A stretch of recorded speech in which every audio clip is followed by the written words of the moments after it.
Have you ever received a gift that you found disappointing? Not because it was a bad gift, but because it just wasn't what you were expecting? A few years ago, I visited Disney's Magic Kingdom for the first time. I was somehow under the impression that the happiest place on earth was a theme park, full of giant roller coasters, staffed almost entirely by princesses covered in glitter. Imagine my surprise when, after waiting over an hour in line for what my friend promised was the true Disney experience, my first Disney experience turned out to involve the jankiest puppets I've ever seen, singing the world's most annoying song as we floated in a boat that an elderly turtle could have outswam. I imagine my feeling of baffled betrayal is similar to what the men felt who brought their friend to Jesus. Imagine you've got a buddy who was injured on the job and is now paralyzed from the waist down.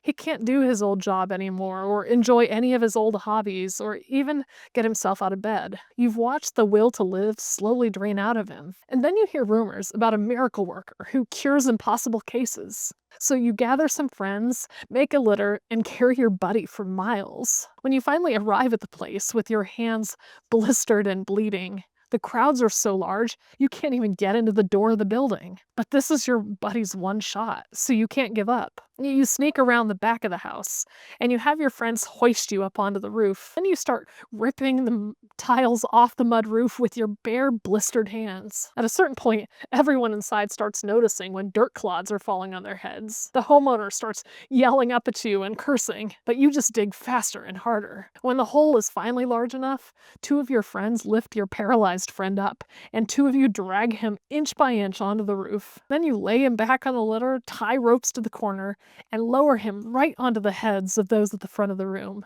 Jesus is sitting there, watching this whole affair with a smile tugging at his lips. He gets up, and he squats down next to your buddy, and he says, "My friend, your sins are forgiven." Are you kidding me? What is Jesus trying to pull here? We didn't destroy our backs and half a roof so his sins would be forgiven. We did it so his legs would work. If something goes wrong with our body or the body of a friend, we will go to extraordinary lengths to find a solution. We'll mortgage the house to pay for the best doctors and treatments. We'll give up delicious things like gluten and pretend that turkey tastes like bacon. We'll spend hours a day folding ourselves into human pretzels on the yoga mat. We'll take unlabeled pills recommended by some blogger. We'll go to great lengths because we're viscerally aware of the impact of the state of our body on what we can do in the world. When Jesus says to this man, "Your sins are forgiven," to most of us, it's a letdown. This man has an urgent problem with his legs. And Jesus is addressing what feels to a lot of us like a distant paperwork issue. Someday, if religion is right, we'll all stand before God to give an account of our lives. That might be bad if God looks too closely at our records and decides to hold a grudge. So Jesus is letting us know he's shredding the records against us. If we thought about it long, we'd all be glad he did it. But for most people, most of the time, it doesn't exactly answer our greatest felt sense of urgency. But Jesus knows something most of us overlook. The injuries that are really constraining our lives aren't visible to the naked eye. They're injuries to the spirit, the soul, the heart and mind. They're addictions and resentments and pride and greed and fear and shame that wrap around us like a boa constrictor and squeeze. These wounds leave us paralyzed even when we seem to be free. They keep us bound to our patterns, or our past, or our pain, so we can't live the life we were meant for. The purpose of Jesus' offer of forgiveness isn't to solve a future paperwork problem that humans have with God. It's to solve a very real problem we have with us, that we take everywhere we go. Every day we drink some poison, and we feed some poison to each other. That poison has an effect. It steals our life and joy and choices. It clouds our view of God.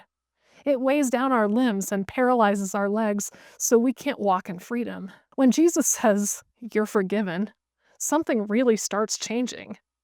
Not in the records, but in us. This is why one of the core Christian practices since the time of Jesus has been regular confession. We tell the honest-to-God truth of our condition, the damage that's been committed, and then Jesus applies the medicine of forgiveness. We do this not just once, but over and over again. In the repetition of the treatment, the inner damage is undone. We start to become people capable of leaping in new directions, even of lifting other people up. Those who are forgiven are already free, even while lying on the mat. If anything is worth digging a hole in the roof for, it's this. Let's read Luke 5, verses 17 to 26 that tells the story. One day while Jesus was teaching, some Pharisees and teachers of religious law were sitting nearby. It seemed that these men showed up from every village in all Galilee and Judea, as well as from Jerusalem.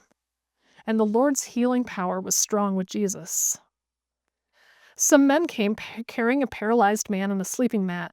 They tried to take him inside to Jesus, but they couldn't reach him because of the crowd.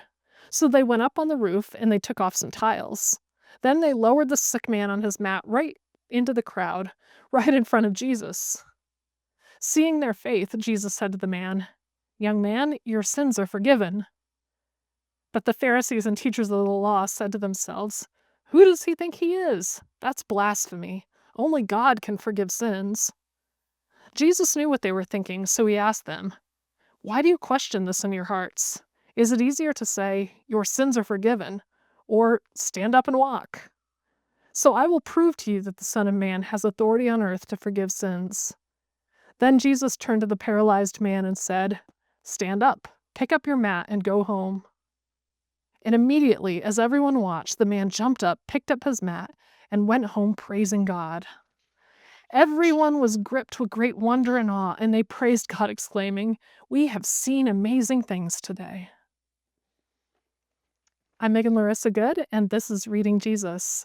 If you'd like to join me in conversation, you can go to patreon.com/Jesus Collective Community and look for the Luke 5 post where you can add your own thoughts, observations, and questions. Thanks for joining me for a few minutes in Luke, and I'll see you next time.